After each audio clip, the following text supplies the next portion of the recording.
ఒకసారి మీ హిస్టరీ చెప్తారా? అంటే నాకు ఒక ఆల్మోస్ట్ 95-97 టైంలో బ్యాక్ సర్జరీ జరిగింది. అది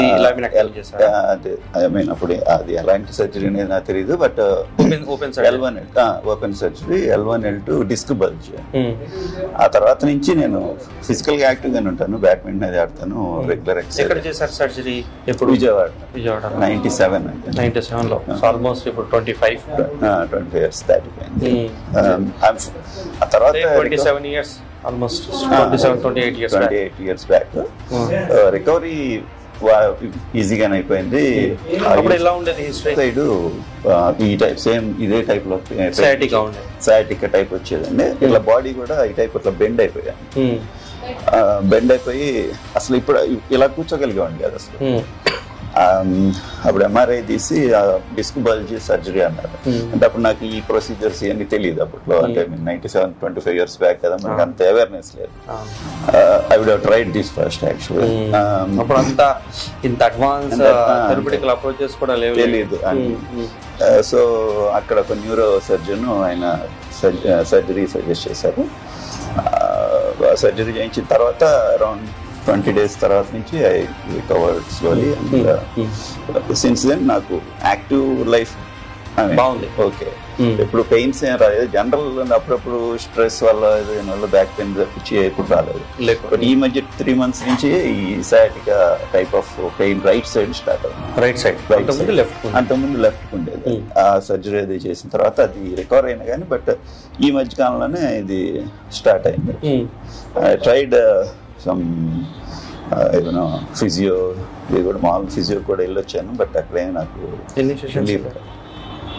అరౌండ్ 7-8 సెషన్స్ పైన వెళ్ళుంటాను జనరల్ ఫిజియో హైదరాబాద్.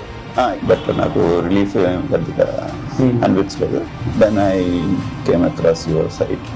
అంటే మ్యానిపులేషన్ అనేది అలాగే అసలు అంటే కొద్ది భయం వేసింది ఫస్ట్. మ్యానిపులేషన్ అనేది జనరల్ సర్జరీ చేస్తుంది. దాంతో నాకు ఫస్ట్ నుంచి కూడా ఈ నెక్ క్రాక్లు ఎలాంటి చేయించుకోవాలంటే కాస్త భయం. చేయించున్నాం తొందరగా బయట ఎక్కడ చేయించు. సో కైండ్ ఆఫ్ కొద్దిగా హెసిటేట్ చేశాను. తర్వాత బట్ పెయిన్ తట్టుకోలేక ఇక తప్పనిసరి పరిస్థితుల్లో అప్రోచ్ అయ్యాను.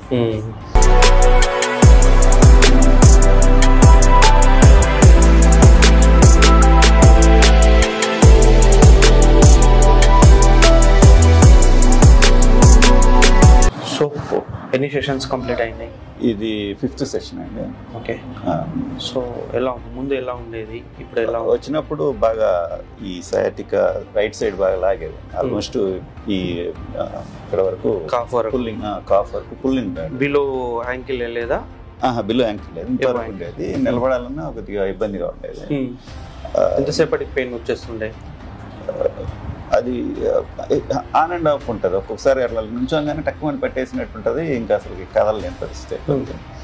ఒక్కొక్కసారి ఏముండదు, జనరల్గా అట్లా నడుస్తూ ఉంటాం, బెండ్ అవుతాను ఉంటాం కానీ. But some times, most of the times bend అయినప్పుడు కానీ, నడిచినప్పుడు గబక్కన లేచినప్పుడు కానీ పెయిన్ ఉండేది. ఈ 5th సెషన్కి యాక్చువల్గా వచ్చే మోర్ దాన్ 75% తగ్గింది.